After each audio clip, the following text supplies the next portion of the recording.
दोस्तों आप सब ने विमल इलायची की रीसेंट एड देखी होगी जिसमें बॉलीवुड स्टार्स उस ब्रांड को इंडोर्स करते नजर आ रहे हैं।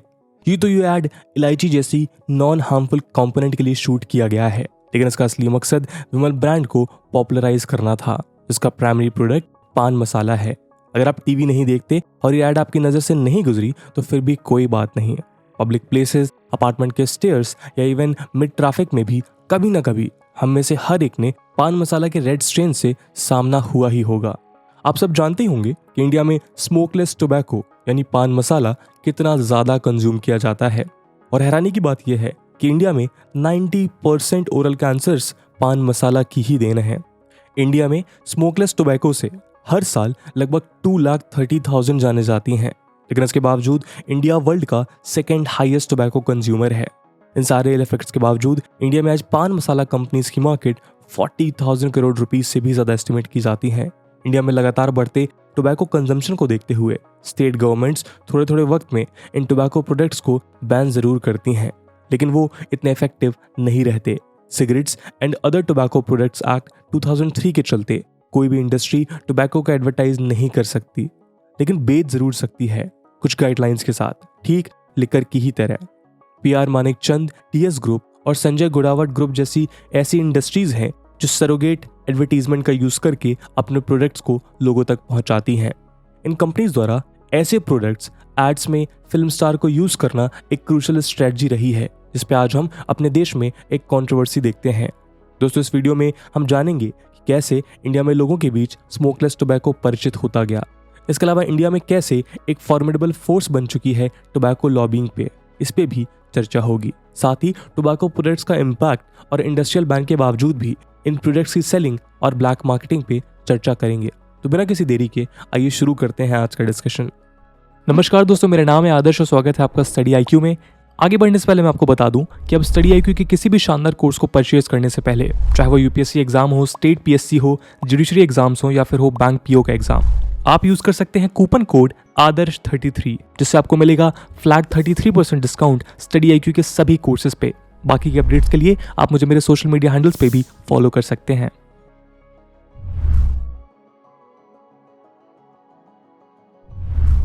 दोस्तों तो इंडिया में इंटॉक्सिकेंट्स की प्रेजेंस सदियों पुरानी रही है, लेकिन यदि टोबैको की बात की जाए तो 1600 एडी के आसपास पोर्टुगीज द्वारा kingdom of Adil shahi the capital of Bijapur में प्रचलित किया गया और बार्टर ट्रेड में एक वैल्यूएबल कमोडिटी बनने लगा।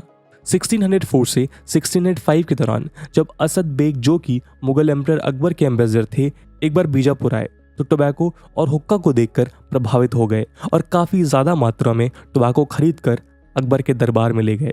उस वक्त टोबैको का सेवन हुक्का के साथ किया जाता था। अकबर को हुक्का काफी पसंद आया और उन्होंने टोबैको के इस्तेमाल को मंजूरी दी। दोस्तों बस यहीं से इंडिया में टोबैको का प्रचलन बढ़ता चला गया। पहले टोबैको को हुक्का में इस्तेमाल किया जाने लगा, फिर सिगार, सिगरेट और आखिर में लोगों ने पान में टोबैको डालना शुरू कर दिया। इंडिया में लोग अपने गेस्ट का स्वागत पान से करने लगे और इसी तरह टोबैको एक सोशल इंटरेक्शन का भी फैसिलिटेटर बनने लगा। दोस्तों 1787 में टोबैको के बढ़ते डिमांड देखकर ब्रिटिश इंडिया गवर्नमेंट ने शिवपुर कलकत्ता में बॉटेनिकल गार्डन स्टैब्लिश किए और टोबैको कल्टीवेशन स्टार्ट की। और 1829 में कल्टीवेशन को और भी बढ़ाते हुए सुपीरियर टोबैको सीड्स भी इंपोर्ट करने लगे।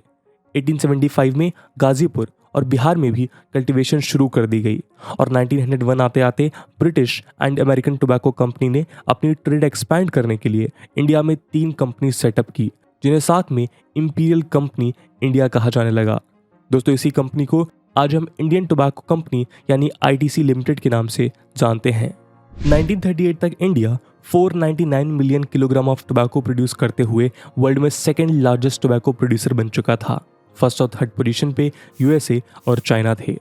1943-44 में टोबैको की मदद से जनरेट हुए 9.65 करोड़ एक्साइज रेवेन्यू से गवर्नमेंट को ये समझ आ गया था कि टोबैको से टैक्स के द्वारा काफ़ी प्रॉफिट कमाया जा सकता है। और फिर 1945 में टोबैको कल्टीवेशन और उसके इकोनॉमिक एस्पेक्ट्स को मैनेज करने के लिए सरकार द्वारा इंडियन सेंट्रल टोबैको कमेटी यानी कि आईसीटीसी सेटअप की गई। दोस्तों 1994 में आए national sample survey report on consumption of tobacco के अनुसार इंडिया में रेगुलर बेसिस पे टोबैको च्यू करने वाले रूरल मेन की परसेंटेज 28.3% थी और फीमेल की 20.5%। 2004 तक इंडिया में total number of tobacco consumers बढ़ते हुए 250 मिलियन का फिगर टच कर चुके थे, जिसमें 195 मिलियन मेल्स और 45 मिलियन फीमेल्स थीं, इंक्लूडिंग ऑल एज ग्रुप। लेकिन गवर्नमेंट द्वारा लिए गए इफेक्टिव मेजर्स और समय पर लाए गए एक्ट्स की मदद से हम इस फिगर को कंट्रोल कर पाए हैं। 2016-17 में हुए ग्लोबल अडल्ट टोबैको सर्वे के हिसाब से इंडिया में total number of smokeless tobacco consumers 199 million देखा गया था। इस आंकड़े के हिसाब से इंडिया में आज हर 5th person smokeless tobacco consume करता है। दोस्तों, कई एफर्ट्स के बावजूद टोबैको कंज्यूमर्स का बढ़ना हमारे देश के लिए चिंता की बात है। स्टडीज में पाया गया कि टोबैको में प्रेजेंट टोबैको स्पेसिफिक नाइट्रोसेमिन्स, जिसे हम TSNAs के नाम से भी जानते हैं, जो फर्मेंटेशन के दौरान बनते हैं, वो एक्सट्रीमली कैर्सिनोजेनिक होते हैं। Cell culture studies, animal experiments और टोबैको कंज्यूम करने वाले लोगों पर किए गए टेस्ट ये बताते हैं कि TSNAs इतने ज़्यादा हार्मफुल होते हैं कि ये म्यूटेजेनिसिटी, कार्सिनोजेनिसिटी और जेनेटिक डैमेज जैसे सेल मैलफंक्शनिंग पैदा कर सकते हैं। 2011 में टोबैको के एडवर्स इफेक्ट्स को देखते हुए government of India the federal food safety and regulation act लेकर आई। ये एक्ट सेंटर को ये पावर देता है कि वो गुटखा कंटेनिंग प्रोडक्ट्स को एक स्पेसिफिक टाइम पीरियड के लिए बैन कर सकते हैं और ज़रूरत पड़ने पे ये बैन एक्सटेंड भी किया जा सकता है। दोस्तों, मई 2013 तक इस एक्ट की मदद से इंडिया में 24 स्टेट्स और 3 यूनियन टेरिटरीज में गुटखा कंटेनिंग प्रोडक्ट्स पे बैन लग चुका है। मुंबई और दिल्ली में ये बैन काफ़ी स्ट्रिक्टली इन्फोर्स किया जा रहा था, लेकिन गुटखे की लीगल सेल फिर भी बनी रही। मैन्युफैक्चरर्स ने इस बैन से बचने के लिए गुटखे और पान मसाला में टोबैको अलग किया और उसे अलग पैकेट में बेचने लगे। इस लूप होल को देख 2015 में गवर्नमेंट द्वारा एक और रिवाइज नोटिफिकेशन निकाली गई, जिसमें साफ लिखा था कि smokeless tobacco products including twin pack are banned and offenders can be fined और receive prison sentence.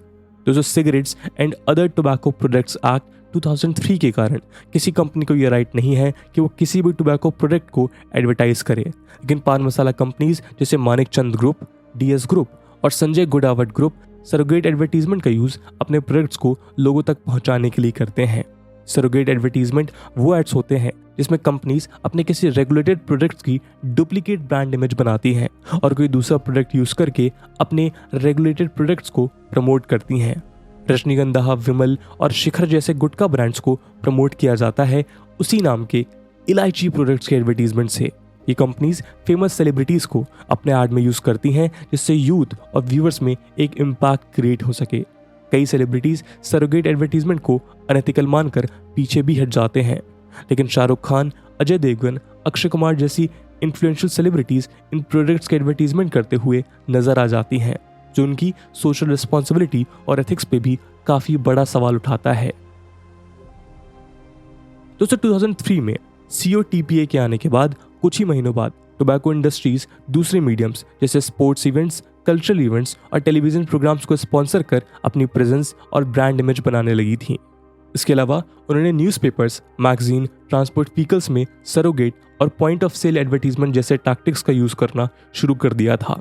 Tobacco industries उन सारे साइंटिफिक एविडेंस जो टोबैको का हार्मफुल बताते हैं उन्हें नामंजूर तो करती ही है, लेकिन इसके साथ साथ प्रिंट मीडिया द्वारा ऐसे आर्टिकल्स भी पब्लिश करती है जो मिसलीडिंग होने के साथ साथ टोबैको के हार्मफुल इम्पैक्ट्स को गलत बताते हैं।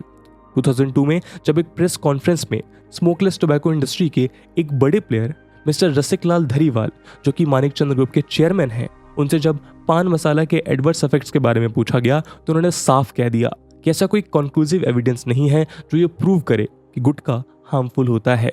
अगर ये हार्मफुल होता तो UK और सिंगापुर जैसी 36 कंट्रीज जहां वो गुटखा एक्सपोर्ट करते हैं, उन देशों को भी इन प्रोडक्ट्स को बैन कर देना चाहिए, लेकिन उन्होंने नहीं किया। उन्होंने एक अमेरिकन स्टडी साइट करते हुए कहा कि smokeless tobacco is 90% safer than cigarettes. उन्होंने एक्सेप्ट किया कि गुटखा हैबिट फॉर्मिंग हो सकता है और इसे एक्सेस अमाउंट में कंज्यूम ना किया जाए, लेकिन फिर दूध के एग्जाम्पल देते हुए ये भी कहने लगे कि अगर एक्सेस अमाउंट में दूध भी पिया जाए तो वो भी हेल्थ के लिए हार्मफुल हो सकता है। दोस्तों, गुटखा कंज्यूमर्स टोबैको के इतने ज़्यादा एडिक्ट हो जाते हैं कि पान मसाला उनकी हैबिट में ऐड हो जाता है। एक रिसर्च में ये भी देखा गया कि स्मोकलेस टोबैको कंज्यूमर्स कुछ withdrawal symptoms like irritation, frustration, trouble sleeping and concentration में कमी एक्सपीरियंस करते हैं। और यही सबसे बड़ा रीज़न है कि 2013 में जब दिल्ली, महाराष्ट्र, गुजरात, मध्य प्रदेश और बाकी स्टेट्स ने गुटखा पर बैन लगाया तो वेंडर्स गुटखे की ब्लैक मार्केटिंग करने लगे, क्योंकि जो लोग एडिक्ट हो चुके थे वो किसी भी कॉस्ट पर गुटखा खरीदने को तैयार थे। बैन के बाद गुटखे के प्राइसेस बढ़ने लगे। जो पैकेट 2 रुपए का था वो 5 रुपए का मिलने लगा और जो पैकेट 8 रुपए का था वो 2 महीनों में ही 15 रुपए तक का हो गया। इस ब्लैक मार्केटिंग के चलते जून 2020 में इंदौर और उज्जैन में directorate general of GST intelligence DGGI and the directorate of revenue intelligence DRI ने मध्य प्रदेश पुलिस के साथ मिलकर 16 सस्पेक्टेड और अनडिक्लेयर्ड वेयर हाउसेज और रेसिडेंशियल लोकेशंस पर रेड की थी। इस रेड में उन्हें पता लगा कि 3 डमी इंडिविजुअल्स के नाम पर पान मसाला की large scale clandestine manufacture, undeclared supply और इलिसिट सेल बिना GST पेमेंट के चलाई जा रही थी। सर्च ऑपरेशन के दौरान कई सारी चीजें मिली, जिससे अनअकाउंटेड फिनिश्ड गुड्स जिसमें branded pan masala and tobacco शामिल थे और प्राइमरी रॉ मटेरियल जैसे betel nuts, raw tobacco, essence and packing material भी काफ़ी लार्ज क्वांटिटीज़ में पाए गए। मीडिया वैन्स की तरह डिज़ाइन कुछ कार्गो ट्रक्स भी सील किए गए जो मध्य प्रदेश और नेबरिंग स्टेट्स में इलिसिट पान मसाला या फिर कहें टोबैको और उनके रॉ मटेरियल्स पहुंचा रहे थे। इन ट्रक्स पर लिखा हुआ था ऑन प्रेस ड्यूटी और उनको चलाने वालों के पास लोकल इंदौर न्यूज़पेपर के आइडेंटिटी कार्ड्स भी मिले। ₹225 करोड़ के GST इवेजन और इलिसिट गुड्स और रॉ मटेरियल को मिलाकर इसे टोटल 400 करोड़ रुपीस का फ्रॉड बताया गया। दोस्तों, पान मसाला पे 28% की GST रेट होने की वजह से काफ़ी मैन्युफैक्चरर्स इससे बचने के लिए इलीगल वेज अपनाते हैं। दिसंबर 2015 में टैक्स इवेजन प्रोब में धर्मपाल सत्यपाल ग्रुप पर ये चार्जेस थे कि उन्होंने सेनवेट क्रेडिट फैसिलिटी का गलत यूज़ करके 90 करोड़ रुपीस तक का टैक्स एवेट किया है। रजनीगंधा और कैच इसी ग्रुप के ब्रांड्स हैं। दोस्तों, सेनवेट एक तरह का टैक्स बेनिफिट है जो मैन्युफैक्चरर्स को दिया जाता है जब वो अपने प्रोडक्शन के लिए रॉ मटेरियल्स परचेज करते हैं। इन्वेस्टिगेशन के दौरान ये पता चला कि धर्मपाल सत्यपाल ग्रुप को हरिद्वार रोड की एरिया की कुछ फैक्ट्रीज सैंडलवुड कंपाउंड और ऑयल के बोगस इनवाइसेस इशू कर रही हैं। जब इन फैक्ट्रीज के ओनर से पूछा तो पता चला कि ये लोग कमीशन बेसिस पर DS ग्रुप को बिल इशू कर रहे थे, जबकि फैक्ट्रीज में गुड्स की कोई मैन्युफैक्चरिंग नहीं हो रही थी। और इस फेक इनवाइस की मदद से DS ग्रुप टैक्स एवेजन के पर्पस से इनएडमिसिबल सेवेट क्रेडिट गेन कर रहा था। इस इन्वेस्टिगेशन के बाद DS ग्रुप के एक डायरेक्टर को DGCI ऑफिसर्स द्वारा अरेस्ट किया गया। दोस्तों, DGCI का मतलब director general of central excise intelligence. Ban products की मैन्युफैक्चरिंग और सेलिंग करना या फिर हाईली टैक्स प्रोडक्ट्स पे टैक्स बचाना कंपनीज के लिए बहुत मुश्किल हो जाता है, जिसके चलते कुछ कंपनीज गवर्नमेंट ऑफिशियल्स को रिश्वत भी देती हैं ताकि वो उन्हें सरकार से बचा सके। ऐसा ही एक और केस देखा गया नवंबर 2001 में, जब दिल्ली रीजन के central excise commissioner Someshwar Mishra को CBI द्वारा अरेस्ट किया गया, जहां उन पर इल्ज़ाम था कि वो पान मसाला या फिर गुटखा की लॉबी से जुड़कर टैक्स एवेजन में उन कंपनीज की मदद कर रही हैं। CBI ने आगे चलकर कंफर्म किया कि सोमेश्वर मिश्रा कुछ पान मसाला कंपनीज को लाखों के बेनिफिट्स प्रोवाइड करवा रहे थे और बदले में 10 लाख तक की ब्राइब ले रहे थे। दोस्तों, टोबैको जहां एक और इतना हार्मफुल होने के बावजूद बहुत तेजी से और बड़ी मात्रा में बिकता है, वहीं दूसरी ओर सरकार को टोबैको से पहुंचने वाला टैक्स रेवेन्यू भी बढ़ते चले गए हैं। कई इकोनोमेट्रिक स्टडीज के माध्यम से ये देखा गया, यदि किसी प्रोडक्ट के प्राइसेस को 10% बढ़ा दिया जाए तो डेवलपिंग कंट्रीज में इनका यूज़ ऑलमोस्ट 5 से 8% गिर जाता है। इसे प्राइस इलास्टिसिटी ऑफ डिमांड कहा जाता है। इंडिया ने इसी मेथड को अपनाते हुए 1987 में एक्साइज ड्यूटी के साथ साथ टोबैको प्रोडक्ट्स पे स्टेट लेवाई, एंट्री और टोल टैक्स लगाने शुरू कर दिए थे। लेकिन कुछ रिपोर्ट्स में ये देखा गया कि अक्सर मैन्युफैक्चरर्स अपनी प्रोडक्शन का सिर्फ 10% ही शो करते हैं और बाकी के 90% प्रोडक्ट्स एक्साइज ड्यूटी चार्जेस से बच जाते हैं। और दोस्तों, ये टैक्स रेवेन्यू भी लॉन्ग रन में गवर्नमेंट के लिए बहुत कम साबित होते हैं। ईयर 2018-19 में जहां टोबैको प्रोडक्ट से टोटल टैक्स कलेक्शन था ₹1234 करोड़, वहीं दूसरी तरफ सरकार ने टोबैको से होने वाली बीमारियों पर ₹1,77,000 करोड़ डायरेक्टली और इनडायरेक्टली स्पेंड किए थे। इस आंकड़े को देख ये बात समझी जा सकती है कि शायद इमीडिएट सिचुएशन में टोबैको से जनरेटेड टैक्स गवर्नमेंट को ल्यूक्रेटिव नजर आए, लेकिन इन द लॉन्ग रन ये गवर्नमेंट के लिए इश्यूज ही जनरेट करने वाला है। खैर, गवर्नमेंट को रेवेन्यूज का जो भी हिस्सा आज मिल रहा हो, टोबैको कंपनीज ने लीगल और इलीगल मेथड्स की मदद से आज खुद को इंडियन इकोनॉमी का एक मेजर प्लेयर बनाने में कामयाबी हासिल की है। आज टोबैको कंपनीज इंडिया में पान मसाला की मदद से 40,000 करोड़ रुपीस से ज़्यादा का मार्केट क्रिएट कर चुकी हैं।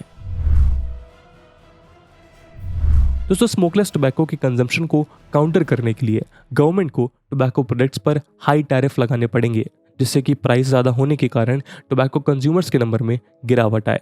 और साथ ही साथ टोबैको इंडस्ट्रीज पर विजिलेंस बनाए रखना भी बहुत इंपॉर्टेंट है। जैसा कि हमने इस वीडियो में डिस्कस किया कि सारे मैन्युफैक्चरर्स ऐसे हैं जो अपनी आधी प्रोडक्शन इलीगल वेज में सेल करते हैं।